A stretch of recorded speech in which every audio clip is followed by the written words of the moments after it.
So what's up guys, ngayong araw nandito kami ngayon sa mapayapang lugar kung saan malayo sa mga naglalato-lato. Ngayong araw for today's videos, magro-road trip kami ng mga katropa ko dito sa Seawall kung tawagin. At ngayong araw, palubog na ang araw, kaya kung tatawagin natin hapon na. Hi sa vlog!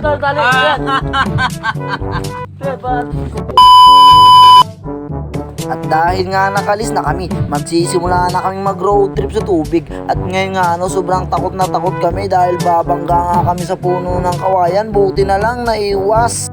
Ganun pala talaga yun, pag alam mong masasaktan ka, umiwas ka na lang. At sa puntong ito may nakita kaming tulay. At ito daw ay hanging bridge kung tawagin dito sa kanila. At dahil nga sa ganda ng tulay na ito, na-amaze kaming lahat. At lalong-lalo na si Jimwell, sobrang amaze na amaze siya. Dahil nga sa sobrang ka-amazan niya, muntik na siyang tamaan.